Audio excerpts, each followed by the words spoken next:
লাউয়ের পাতা দিয়ে যে এত মজার পকোড়া বানানো যায়, সত্যি না খেলে কিন্তু আপনারাও বুঝতে পারবেন না। নমস্কার বন্ধুরা, জয়ের রান্নাঘরে সবাইকে আমন্ত্রণ জানিয়ে আজ আপনাদের সাথে শেয়ার করব লাউ পাতার পকোড়া। এই রেসিপি দেখলে আপনারা আর কেউ লাউ পাতা ফেলে দেবেন না। আমি এখানে লাউ পাতাগুলোকে এরকম কুচি করে কেটে নিয়েছি, আপনারাও ঠিক এভাবেই কুচি কুচি করে এটাকে কেটে নেবেন। এবার জলটা এরকম হাত দিয়ে চেপে নিয়ে আমি আরেকটা পাত্রে এই শাকগুলো দিয়ে দিলাম। দেওয়ার পর আমি এটাকে আবার এরকম ঝুরঝুরে করে নেব।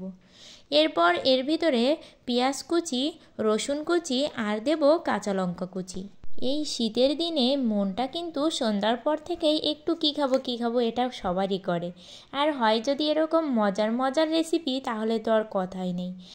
পরিবারের সবাই মিলে বসে এমন মজার পকোড়া খেলে আর কি চাই বলুন তো। এবার আমি এর ভিতর পরিমাণ মতো লবণ, হলুদ আর শুকনো লঙ্কার গুঁড়ো দিয়ে দেব। যেহেতু পকোড়াতে কাঁচা লঙ্কাটা দেওয়া হচ্ছে, তাই আপনারা চাইলে শুকনো লঙ্কার গুঁড়োটা স্কিপ করে যেতে পারেন।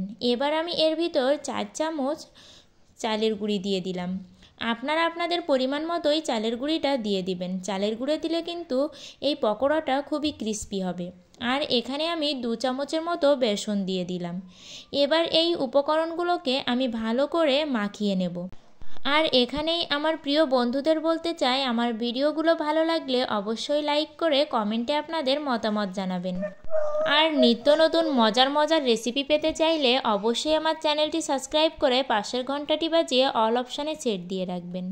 এবার আমি এর ভিতরে একটি ডিম দিয়ে আবার এটাকে ভালো করে মাখিয়ে নেব। আর এখানে আমি 2 চামচের মতো ময়দার গুঁড়ি দিয়ে দিলাম। এখানে কিন্তু আপনারা এক্সট্রা করে কোনো জল ব্যবহার করবেন না।